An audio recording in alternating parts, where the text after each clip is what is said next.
Em nome do Pai, e do Filho, e do Espírito Santo. Amém. Evangelho de Jesus Cristo segundo São Mateus. Glória a vós, Senhor.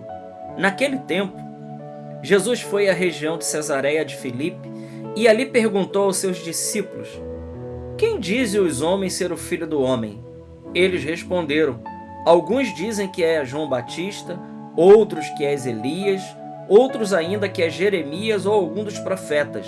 Então Jesus lhes perguntou: e vós, quem dizeis que eu sou?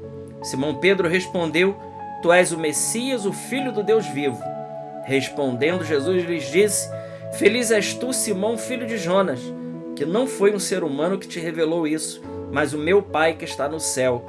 Por isso eu te digo que tu és Pedro, e sobre esta pedra construirei a minha igreja, e o poder do inferno nunca poderá vencê-la.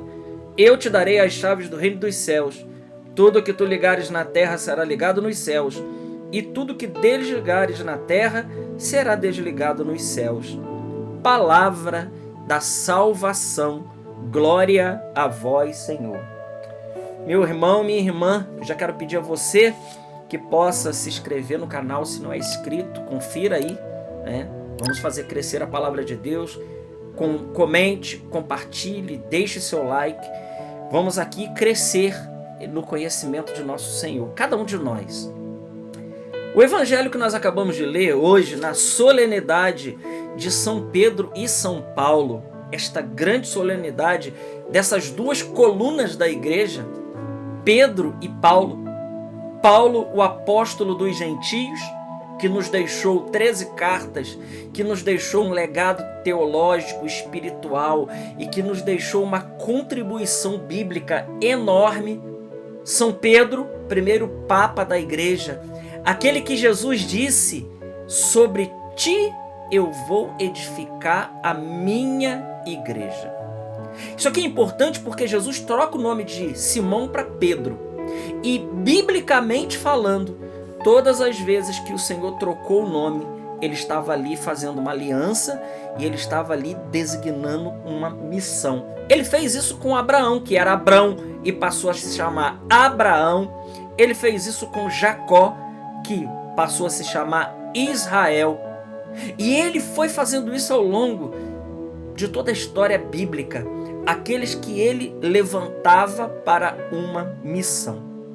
Não é diferente com São Pedro, que era Simão e passa a se chamar Quefas, rocha, pedra, Pedro, e que Jesus diz que sobre ti eu vou edificar a minha igreja, singular, a minha igreja, e as portas do inferno não poderão vencê-la. Eu te dou as chaves, eu te darei as chaves do reino dos céus. Irmãos, isso aqui é muito grandioso. Ou significa dizer que aquilo que a Santa Mãe Igreja ensina é verdadeiro.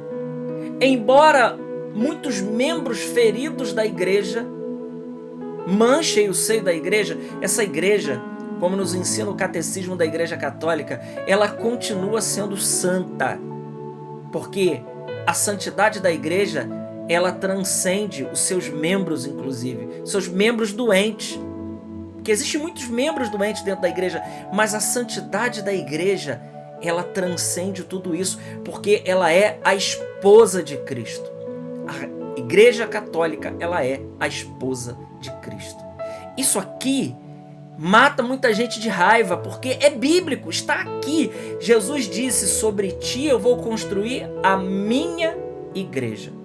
E ele diz que as portas do inferno não vencem, ele dá as chaves. Dar as chaves, queridos irmãos, biblicamente falando, significa dar poder. Que poder? Um poder material? Não, o poder da igreja é um poder espiritual. É um poder espiritual dado por nosso Senhor Jesus Cristo, o poder de perdoar pecados, o poder de transubstanciar o corpo e o pão e o vinho no corpo e sangue de nosso Senhor Jesus Cristo, de administrar os sacramentos, de levar a cura. Por isso a Lumen Gentium, muito bem, ela diz que a igreja ela é sacramento universal da salvação. A salvação ela passa pela igreja de Cristo. E hoje, na solenidade desses dois apóstolos, quando nós lemos, por exemplo, a segunda leitura de 2 Timóteo capítulo 4, nosso coração se enche de alegria. São Paulo, no final da vida, porque ele escreve essa carta da prisão, aqui a tradição diz que São Paulo morreu por volta do ano 67 ou 68, decapitado em Roma, e Pedro, por essas datas também, crucificado de cabeça para baixo. Olha que coisa! Os dois que derramaram o sangue pela fé e por Jesus Cristo. Ele, da prisão, ele diz assim no maravilhoso: eu combati o bom combate, eu completei, já estou para ser derramado em sacrifício, eu combati o bom combate, eu completei a corrida, eu guardei a fé. Que fé? Aquela fé que a caminho de Damasco, nosso Senhor infundiu no coração desse apóstolo dos gentios. Aquele que de perseguidor passou ao maior evangelizador, sem dúvida alguma. Aquele que mais pregou o evangelho, que mais deixou contribuição. Esse é Paulo. Aquele que diz: agora está reservada para mim a coroa da justiça, que o justo juiz me dará naquele dia, e não somente a mim, mas também a todos os que esperam, também a todos os que esperam com amor a sua manifestação gloriosa. É o prêmio que o Senhor promete a cada um de nós, se também completarmos a corrida, de guardarmos a fé. A fé é o grande tesouro da nossa vida, a fé católica, a fé recebida de Pedro, a fé recebida de Paulo, a fé recebida dos apóstolos. Hoje, sem dúvida alguma, nós queremos rezar pelo Santo Padre, o Papa Francisco, rezar pelo Papa, rezar pela Igreja, por todos os seus bispos, todos os seus sacerdotes, mas especialmente hoje, rezar na figura de Pedro, rezar pela figura de Pedro, que foi aquele que o Senhor edificou ali a sua igreja poderosamente, disse que as portas do inferno jamais poderiam vencê-las. Isso aqui é maravilhoso. É um texto que cada um de nós precisamos ter de cor na nossa vida. Mateus capítulo 16, a partir do versículo 13. Nós precisamos ter isso guardado dentro do nosso coração, porque ali nosso Senhor, ele está ali colocando a base, ele está instituindo, ele está ali colocando aquilo que será a sua igreja, que depois ele confirmará em João capítulo 20, quando ele diz: Simão, filho de João, tu me amas? Tu me amas? Tu me amas? Nesse gesto de perguntar 3 vezes, que segundo a cultura judaica diz que é um rito de investidura de poder. E depois, em Pentecostes, a igreja de fato então, ela começa a sua missão, nós poderíamos dizer assim, propriamente dita, né? Ali, com a força e o impulso do Espírito Santo, a igreja de Cristo então, ela vai, e Pedro, já na primeira pregação, ele já converte mais ou menos 5.000 pessoas, sem contar mulheres e crianças. Um homem cheio do Espírito Santo. A primeira leitura de Atos dos Apóstolos, capítulo 12, diz lá como o anjo do Senhor libertou a Pedro da prisão. A igreja rezava e o anjo do Senhor foi lá e todas as correntes caíram. Eles passaram pela primeira, pela segunda guarda e foram embora. E aí Pedro compreende, ele pensando que aquilo era um sonho. De fato, o Senhor liberta aqueles que estão junto dele, aqueles que ele vê que o Senhor mandou um anjo para libertá-lo da prisão. Irmãos, a solenidade de hoje, ela é extremamente importante para cada um de nós. E hoje nós precisamos renovar a nossa fé. A nossa fé, que é uma fé apostólica. A nossa fé é uma fé apostólica, porque ela está firmada nos apóstolos. Por isso, quando nós aprendemos as dimensões da igreja de ser una, santa, católica e apostólica, nós queremos dizer isso. E hoje, de maneira especial, na festa dos apóstolos, Pedro e Paulo, nós queremos aqui renovar a nossa fé diante de Deus. Renovar a nossa fé apostólica, a nossa obediência à igreja, a nossa obediência ao Papa, a nossa obediência a todas as autoridades constituídas pela igreja.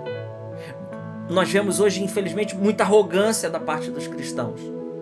Eu digo de uma parte, não todos, né? Muitas pessoas são obedientes, mas nós precisamos hoje renovar a nossa obediência, renovar a nossa adesão à Santa Igreja de Deus, porque se os ventos são tempestuosos, se a barca de Pedro balança, saiba que sobre essa barca tem uma promessa de que as portas do inferno jamais poderão vencê-la. Eu quero dizer para você, meu irmão, minha irmã que me ouve agora, você é católico. Com todo respeito, se tiver algum irmão protestante nos ouvindo nessa hora, mas a você, irmão católico, louve a Deus pela beleza de ser católico, porque essa igreja já perdura por mais de 2000 anos, aonde Jesus instituiu ali, na rocha de Pedro, tudo aquilo que seria, colocou as bases, nos deu o sacramento, nos deixou a escritura e toda a tradição católica que perdura por mais de 2000 anos. Essa é uma grande graça para cada um de nós. Os meios de salvação estão aí para mim, estão aí para você. Louvemos ao Senhor pela beleza de ser católico, de ser cristãos, e hoje rezemos pelo Santo Padre o Papa. Glória ao Pai, ao Filho e ao Espírito Santo, como era no princípio, agora e sempre. Amém. Deus te abençoe.